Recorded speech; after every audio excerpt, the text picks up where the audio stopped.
حضرت ابن جوزی رحمۃ اللہ تعالی علیہ آپ نے لکھا ہے کہ جب حضرت نوح علیہ نبینا علیہ الصلوۃ والسلام کو خالق کائنات نے حکم دیا کہ ایک کشتی بنائیں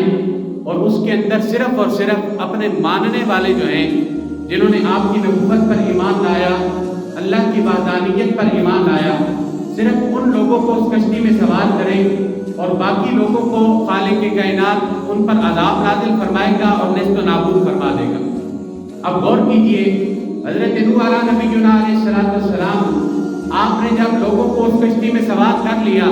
جو آپ کے ماننے والے تھے وہ آپ کے ساتھ کشتی میں سوار ہو گئے، آپ نے نبوت کی نگاہ سے دیکھا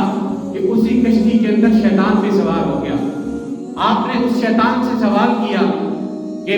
اس کشتی کے اندر تو صرف اور صرف میرے ماننے والے ہیں، اس کشتی کے اندر تو جو اللہ کی وحدانیت پر یقین رکھتے ہیں، ایمان رکھتے ہیں، اس کشتی کے اندر تو صرف وہ لوگ سوار ہیں، تو یہاں پر کس کام سے آیا ہے؟ تو یہاں پر کیوں سوار ہو گیا ہے؟ وہ کہنے لگا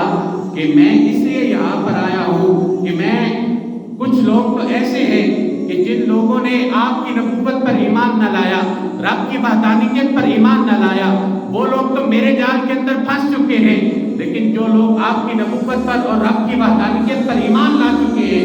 آپ وہ رہیں گے تو آپ کے ساتھ، ان کے جسم تو آپ کے ساتھ رہیں گے، لیکن میں اب ان کے دل اپنی طرف موڑنے کے لیے آیا ہوں، میں اب ان لوگوں کے دلوں کو گمراہ کرنے کے لیے آیا ہوں۔ بظاہر ان کے جسم آپ کے ساتھ رہیں گے لیکن ان کا دل میرے ساتھ لگا رہے گا۔ اب حضرت نوح علیہ نبینا علیہ السلام آپ کو اس بات سے تھوڑی پریشانی ہوئی، آپ نے فرمایا کہ تو کس طرح لوگوں کے دلوں کو اپنی طرف موڑتا ہے، کس طرح لوگوں کو گمراہ کرتا ہے؟ تو وہ شیطان کہنے لگا کہ میرے پاس بہت سارے طریقے ہیں، انسان کو گمراہ کرنے کے بہت سارے انداز میں اپناتا ہوں، لیکن ان میں سے دو باتیں آپ کو بتاتا ہوں۔ وہ کہنے لگا کہ ان میں سے ایک بات وہ یہ ہے کہ میں لوگوں کے دلوں میں ہرس پیدا کر دیتا ہوں، لوگوں کے دلوں کے اندر مال کی لالچ پیدا کر دیتا ہوں، اور دوسرا جو لوگوں کے دلوں کے اندر میں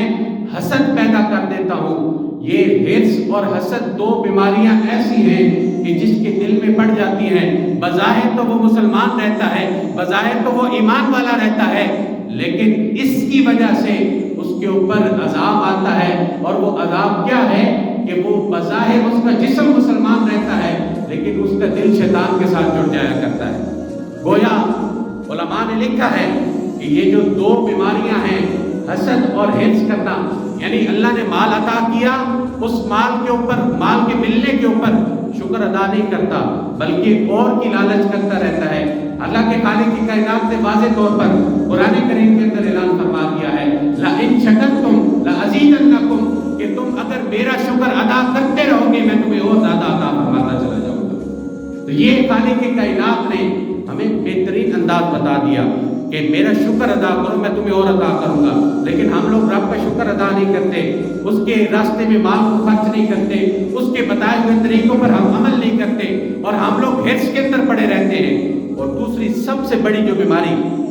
ہمارے اندر موجود ہے وہ یہ ہے کہ ہم لوگوں سے حسد کرتے ہیں کہ فلاں کے پاس بنگلہ آ گیا، فلاں کے پاس کار آ گئی، فلاں کے پاس مال و دولت آ گیا، فلاں تو اتنی عیش و عشرت کے اندر زندگی گزار رہا ہے، میرے پاس مال کیوں نہ آیا؟ خالق کائنات کے پیارے حبیب علیہ السلام آپ فرماتے ہیں کہ جو دنیا کے اندر رہتے ہوئے خالق کائنات کے دیے ہوئے تھوڑے مال پر راضی ہو جاتا ہے، کل قیامت کا دن ہوگا جب اس کے اعمال، اس کی نیکیاں تھوڑی ہو جائیں گی، خالق کائنات اس کی تھوڑی نیکیوں پر راضی ہو جائے گا۔ تو کوشش یہ کریں نا کہ ہم لوگ شیطان کے حملوں سے بچیں، اور شیطان کے حملوں سے بچنے کے لیے حضور علیہ السلام نے جو طریقے بتائے، جو شریعت نے ہمیں طریقے بتائے کہ وہ اعوذ باللہ من الشیطان الرجیم، اس کا کثرت سے ورد کیا کریں، استغفار کا ورد کیا کریں، حضور علیہ السلام کی ذات پر درود پاک کی کثرت کیا کریں۔ خالق کائنات ضرور ہمارے اوپر کرم